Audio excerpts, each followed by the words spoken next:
আসসালামু আলাইকুম রহমতুল্লাহ। প্রিয় বন্ধুগণ, আমরা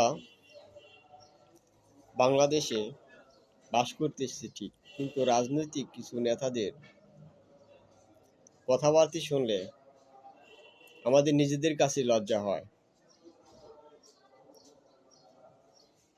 5ই আগস্টের আগের হিসাব আর বর্তমানে 5ই আগস্টের পরের হিসাব যদি আমরা একটু মিলাই, তাহলে দেখব যে কিছু রাজনৈতিক দলের চরিত্র তাদের পরিবর্তন হয় নাই, বরং 5ই আগস্টের আগে যারা দেশ শাসন করেছে তাদের চরিত্র সে তো বর্তমানে যারা জুলুমের শিকার ছিল, মজলুম, তারাই এখন জালিমের চেয়ে তো ভয়ঙ্কর জালিমের রূপ নিয়েছে। এবং তাদের চরিত্র এবং কথাবার্তার নেশার এতটাই নিকৃষ্ট যা ভাবতেও নিজেদের কাছে লজ্জা হচ্ছে। আমরা ভেবেছিলাম হয়তো বিএনপি জিয়া রহমানের আদর্শে হয়তো গড়ে উঠবে, খালেদা জিয়ার আদর্শে হয়তো গড়ে উঠবে, কিন্তু বিপরীতে আমরা তার বিপরীত দেখতেছি। সবকিছু ভেবেছিলাম হয়তো তারেক রহমান লন্ডন থেকে বাংলাদেশে এসে বাংলাদেশের মানুষকে ভালো কিছু উপহার দেবে, ভালো কিছু কথা উপহার দেবে, দেশের জন্য ভালো ধারাবাহিক পরিকল্পনা অনুযায়ী কোনো ভালো পদক্ষেপ বাংলাদেশের মানুষকে উপহার দেবে। কিন্তু আমরা তা দেখতে পারতেছি উনি বাংলাদেশের মানুষকে মিথ্যা উপহার দিচ্ছে, বাংলাদেশের মানুষকে অপমান এবং লাঞ্ছনা উপহার দিচ্ছে, বাংলাদেশের মানুষকে হয়রানি উপহার দিচ্ছে, বাংলাদেশের মানুষকে ধোঁকার উপহার দিচ্ছে, ধোঁকাবাজি উপহার দিচ্ছে। তিনি যাদের সাথে দীর্ঘ 20 বছর 24 বছর একসাথে ছিল, এখন তাদের কাছে সব থেকে খারাপ লোক হয়ে গেল। তাদের বিরুদ্ধে মিথ্যা প্রপাগান্ডা ছড়িয়ে বরং তারেক রহমান নিজেই পচে যাচ্ছে। বিএনপির এক নেতার সমাবেশে দেখলাম কোনো লোকই নাই, তাকে প্রত্যাখ্যান করেছে দেশের জনগণ। সেই অবস্থা দেখে সে গাড়ি নিয়ে পালাইয়া গেল। আজ এই বিএনপির এই দুরবস্থা কেন? তাদের খাসিলত পরিবর্তন হয় নাই। তারা যে মজলুম ছিল, তাদেরকে যে মানবিক হওয়ার কথা ছিল, তারা সে মানবিকতা ভুলে গেছে। তারা নিজেরা যে মানুষ সেটাকে ভুলে গেছে।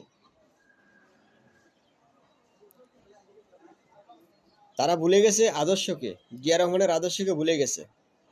তারেক রহমান বেগম খালেদা জিয়ার আদর্শকে ভুলে গিয়ে খালেদার পুত্র তারেক, তিনি শেখ হাসিনার আদর্শকে বেছে নিয়েছে।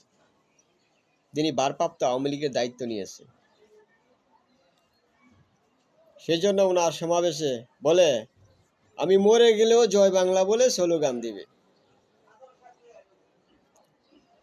এই কথাগুলো বলা সাহস পেল থেকে? কারণ তারেক রহমান সে ভারপ্রাপ্ত আওয়ামী লীগের দায়িত্ব নিয়েছে।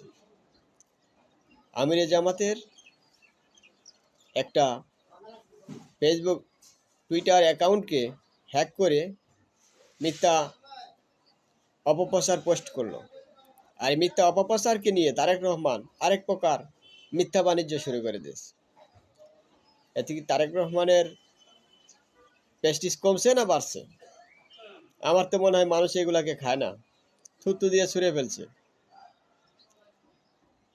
মহিলাদের উপরে যেভাবে বিএনপির নেতাকর্মীরা আঘাত করলো, যেভাবে লাথি মারলো মহিলাদের পেটে, মহিলাদেরকে যেভাবে ধাক্কা মারলো, মাথা ফাটাইলো, এবং গাজীপুরে একটা মহিলাকে কুপিয়ে হত্যাই করে ফেলছে। এই যে কাজগুলা করলো, তারেক রহমানের কাছে কি এগুলো যায় নাই? এইসব বিষয় নিয়ে একটু অনুতপ্ত হয়েছে না? এইসব বিষয়ের অন্যায়ের বিরুদ্ধে একটা প্রতিবাদ করেছে তারেক রহমান? তার কিছুই করে নাই। আসলে যদি কারো ধ্বংস নিজে ডেকে নিয়ে আসে, তার জন্য কিন্তু অন্য কেউ দায়ী থাকে না। বিএনপির ধ্বংস বিএনপি নিজেই ডেকে নিয়ে আসছে, তারেক রহমানের ধ্বংস তারেক রহমান নিজে ডেকে নিয়ে আসছে। বাংলাদেশের 95% মানুষ ভারতের আগ্রাসী বিরোধী, ভারতের আগ্রাসীকে কখনোই অ্যাকসেপ্ট করে না। আর সে তারেক রহমান ভারতের এত অন্যায় এত অপরাধের বিরুদ্ধে একটা কথা বলে নাই। তার মানে ওই যে আনন্দবাজার পত্রিকা যে প্রকাশ করেছে ভারতের সাথে মুচলেখা দিয়ে আসছে, সেটাই বাস্তবে আমরা ধরে নিতে পারি। এতে কোনো ভুল নেই, কারণ তার বিরুদ্ধে তারেক রহমান কোনো প্রতিবাদও করেন নাই। অতএব বুঝতে হবে তারেক রহমান ভারপ্রাপ্ত আওয়ামী লীগের দায়িত্ব নিয়েছে। অতএব যারা